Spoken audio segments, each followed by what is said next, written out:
Hello दोस्तों, this is Manish Saini. आज हम बात करेंगे शिक्षा अधिकारी के टेस्ट नंबर 20 के बारे में और हम यहाँ पर जीएस और करंट अफेयर का पोर्शन डिस्कस करेंगे। दोनों पोर्शन हम यहाँ पर डिस्कस करने वाले हैं। चैनल पे नए हैं तो प्लीज़ सब्सक्राइब करें। You can also join us on Telegram का लिंक आपको डिस्क्रिप्शन में मिल जाएगा, आप वहाँ से हमको ज्वाइन कर सकते हैं। चलते हैं पहले प्रश्न की तरफ। पहला जो हमारे पास यहाँ पर प्रश्न है, दिनेश खारा जिनका कार्यकाल अभी हाल फिलहाल में ही बढ़ाया गया है, किस बैंक के ये अध्यक्ष हैं? तो ये स्टेट बैंक के यहाँ पर अध्यक्ष हैं। हम बात करते हैं, स्टेट बैंक भारत का सबसे बड़ा सार्वजनिक क्षेत्र का बैंक है और उसके अध्यक्ष इनको बनाए गए हैं। इनका जो कार्यकाल बढ़ाकर कर दिया गया है, अगस्त 2024 तक इनका कार्यकाल यहाँ पर कर दिया गया है। चलते हैं नेक्स्ट प्रश्न की तरफ। नेक्स्ट जो हमारे पास यहाँ पर प्रश्न है, हाल ही में ही कौन सा एशियाई देश शक्तिशाली भूकंप की चपेट में आया, जिसके परिणाम स्वरूप लगभग 2000 से अधिक लोगों की यहाँ पर जान गई है? तो बात करते हैं, जो आया था भूकंप वो अफ़गानिस्तान में आया था और 6.3 तीव्रता का यह भूकंप था और यहाँ पर काफ़ी जान और माल का यहाँ पर नुकसान हुआ है। पाकिस्तान से सटे बीहड़ हिंदू कुश क्षेत्र में शक्तिशाली भूकंप का अनुभव यहाँ पर किया गया है। चलते हैं नेक्स्ट प्रश्न की तरफ। नेक्स्ट जो हमारे पास यहाँ पर प्रश्न है, national framework for climate services का नेतृत्व यहाँ पर किसने किया है? तो ये क्या है, यहाँ पर आईएमडी ने। आईएमडी इंडियन मौसम विज्ञान विभाग है जो यहाँ पर national framework for climate services के का यहाँ पर नेतृत्व किया है।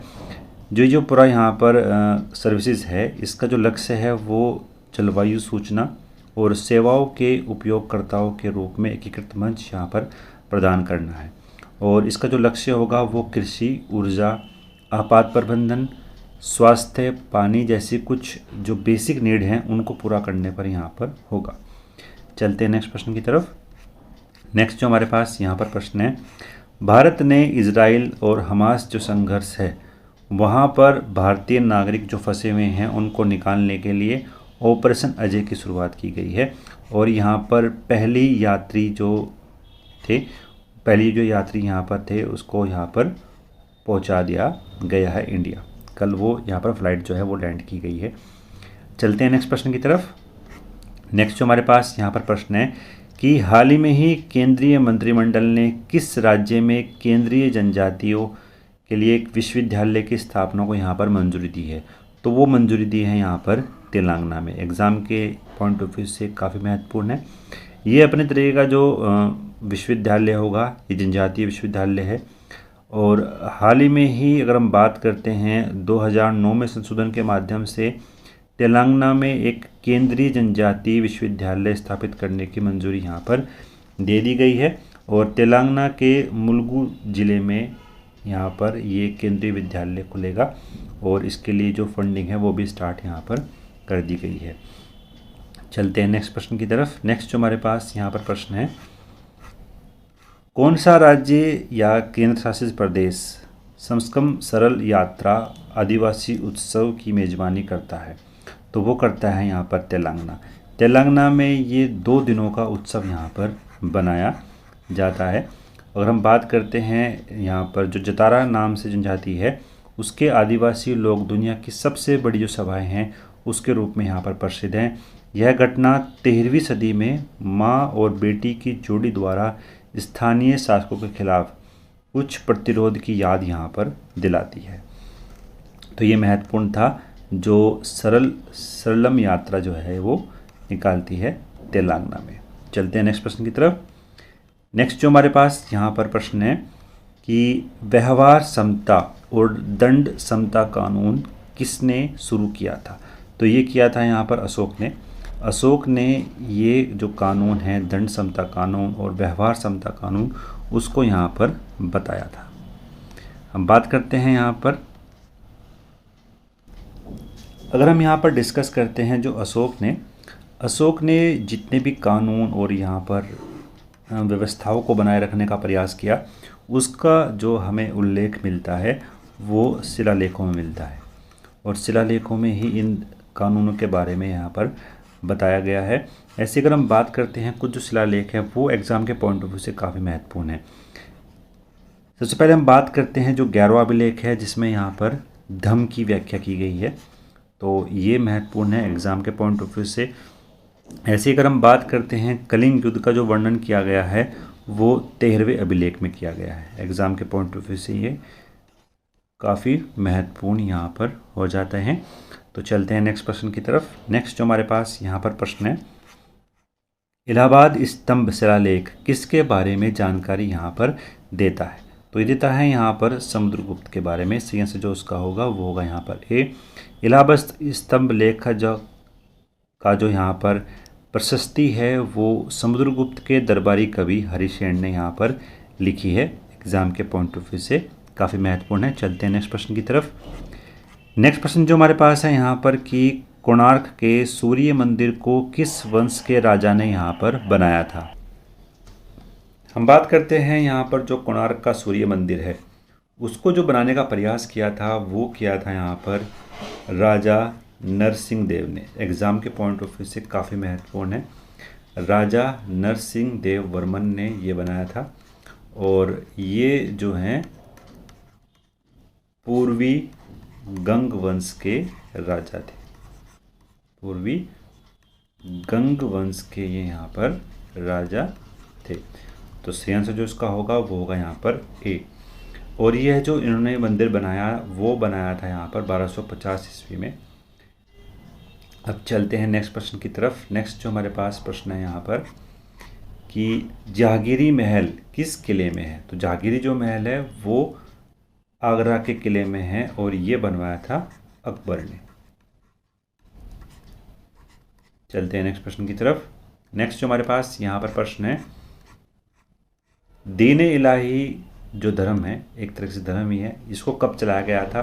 तो ये चलाया गया था यहाँ पर 1582 में, 1582 में इसको यहाँ पर चलाया गया। और ये जो दीन इलाही धर्म था ये चलाया था यहाँ पर अकबर ने। अकबर ने इसको यहाँ पर चलाया था और तानसेन ने जो है इसको तानसेन ने इसको ग्रहण भी किया था दीन इलाही धर्म को। अब चलते हैं नेक्स्ट प्रश्न की तरफ। नेक्स्ट जो हमारे पास यहाँ पर प्रश्न है, राणा कुंभा ने चित्तौड़ का विजय स्तंभ किस युद्ध के विजय के बाद यहाँ पर बनवाया? तो बात करते हैं सही आंसर जो उसका होगा वो होगा यहाँ पर सारंग के युद्ध में। सारंग के युद्ध में राणा कुंभा ने चित्तौड़ का विजय स्तंभ का यहाँ पर निर्माण किया था। राणा कुंभा और मोहम्मद खिलजी के बीच जो है युद्ध हुआ था और इस युद्ध में जो है खिलजी की हार हुई थी और इसी युद्ध के विजय के प्राप्त उन्होंने यहाँ पर ये स्तंभ का निर्माण कराया था। चलते हैं नेक्स्ट प्रश्न की तरफ।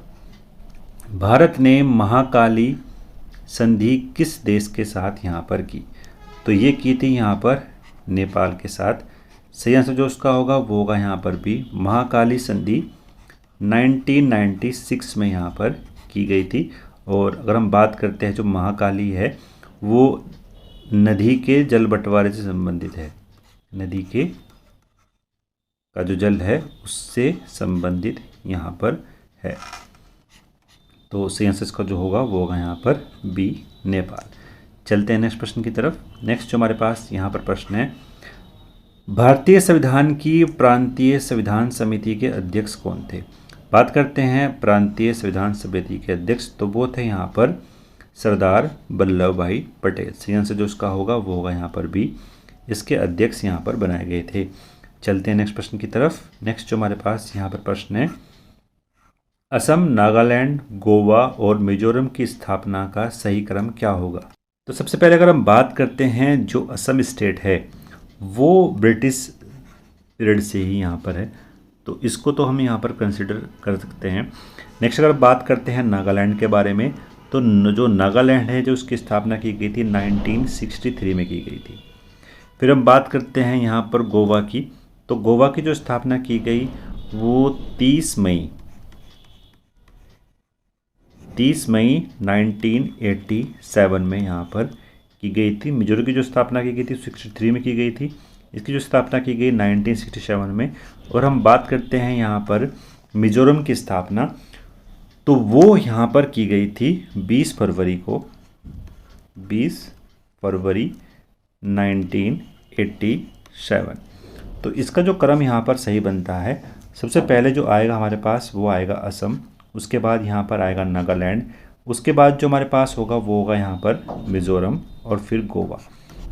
तो यहाँ से जो इसका होगा वो होगा यहाँ पर बी। चलते हैं नेक्स्ट प्रश्न की तरफ। नेक्स्ट जो हमारे पास यहाँ पर प्रश्न है, लोकसभा का स्पीकर अपना इस्तीफा यहाँ पर किसको देता है। बात करते हैं लोकसभा के रिजाइन के बारे में, तो ये देता है यहाँ पर डिप्टी स्पीकर को। और डिप्टी स्पीकर अपना इस्तीफा किसको देगा, वो देगा यहाँ पर स्पीकर को। तो ये दोनों ही एक दूसरे को अपना जो है इस्तीफा यहाँ पर देते हैं।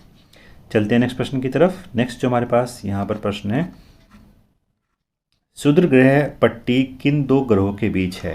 ये जो पट्टी है वो मंगल और बृहस्पति के बीच यहाँ पर हमको देखने को मिलती है। जो टूटे हुए ग्रह हैं उसके कुछ भाग हैं जो मंगल और पृथ्वी के बीच में यहाँ पर लगातार घूमते रहते हैं। चलते हैं नेक्स्ट प्रश्न की तरफ। नेक्स्ट जो हमारे पास यहाँ पर प्रश्न है कि उत्तर भारत के विशाल मैदान यानी गंगा के मैदान और दक्कन पठार के बीच किस पर्वत श्रृंखला द्वारा यहाँ पर विभाजन किया गया है। अगर हम बात करते हैं यहाँ पर अरावली रेंज की, तो वो अगर हम उसको मैप में यहाँ पर देखते हैं तो ये अगर कुछ इस तरीके से भारत का जो मैप है ये है, तो अरावली जो रेंज है वो आपको दिखाई देगी यहाँ पर राजस्थान से स्टार्ट होकर दिल्ली तक, ये यहाँ पर उसकी रेंज हमको दिखाई पड़ती है। लेकिन हम बात करते हैं यहाँ पर गंगा के मैदान और दक्कन के पठार की। गंगा का मैदान आपको यहाँ पर देखने को मिलता है और दक्कन का पठार आपको यहाँ पर देखने को मिलता है। इन दोनों के बीच जो यहाँ पर पर्वत श्रृंखला है जिसका विभाजन करती है वो है यहाँ पर विंध्य पर्वत श्रृंखला। तो सही आंसर जो इसका होगा वो होगा यहाँ पर बी। विंध्य पर्वत श्रृंखला यहाँ पर दोनों का विभाजन करती है, गंगा के मैदान का और दक्कन के पठार का। चलते हैं नेक्स्ट प्रश्न की तरफ। नेक्स्ट जो हमारे पास यहाँ पर प्रश्न है, तुंगभद्रा बहुउद्देश्य परियोजना कर्नाटक और आंध्र प्रदेश के बीच संयुक्त उद्यम है, और अगर ये उद्यम तुंगभद्रा की किस सहायक नदी पर यहाँ पर स्थित है। हम बात करते हैं तुंगभद्रा की जो सहायक नदी है वो यहाँ पर क्या है, कृष्णा है। तो सही आंसर जो उसका होगा वो होगा यहाँ पर ए। 1953 में यहाँ पर ये जो संयुक्त उद्यम लगाया गया था, बहुउद्देश्य उद्यम, वो यहाँ पर 1953 में यहाँ पर स्टार्ट हुआ था। चलते हैं नेक्स्ट प्रश्न की तरफ। नेक्स्ट जो हमारे पास यहाँ पर प्रश्न है कि पपीते के पीले रंग का क्या कारण है। तो वो है यहाँ पर सही आंसर जो उसका होगा वो होगा यहाँ पर सी, कैरिका जैथीन। सही आंसर यहाँ पर कैरिका जैथीन। चलते हैं नेक्स्ट प्रश्न की तरफ। नेक्स्ट जो हमारे पास यहाँ पर प्रश्न है, किस साल भारत में कोयला खनन का राष्ट्रीयकरण पहली बार किया गया था। तो वो साल था यहाँ पर 1971 में। सही आंसर जो इसका होगा वो होगा यहाँ पर ए, कोयले का राष्ट्रीयकरण किया गया था। और 1973 में सभी कोयले को हमने जो है का राष्ट्रीयकरण किया गया था और कोल इंडिया देश में कोयला खनन पर एक अधिकार यहाँ पर स्थापित कर लिया था। चलते हैं नेक्स्ट प्रश्न की तरफ। नेक्स्ट जो हमारे पास यहाँ पर प्रश्न है, देश के पूरे आय और व्यय का पूरा ब्यौरा जिसे हम बजट कहते हैं कहा जाता है, भारत के समस्त जो संसद के समस्त पेश करना यहाँ पर होगा। यह किस अनुच्छेद में यहाँ पर वर्णन किया गया है। तो वो क्या गया है यहाँ पर आर्टिकल 112 में। 112 में यहाँ पर बजट को जो है, अगर हम वैसे बात करते हैं 110 में बजट का वर्णन है और 112 में यहाँ पर बताया गया है जो बजट है वो संसद में पेश यहाँ पर किया जाएगा। सबसे पहली बार 26 नवंबर 1947 को आर के सन्मुख चेट्टी द्वारा यहाँ पर बजट पेश किया गया था। तो ये प्रश्न हमने यहाँ पर डिस्कस करें। अगर आपको पसंद आए तो प्लीज़ लाइक करें, अपने दोस्तों के साथ शेयर करें। मिलते हैं नेक्स्ट वीडियो में। धन्यवाद। जय हिंद।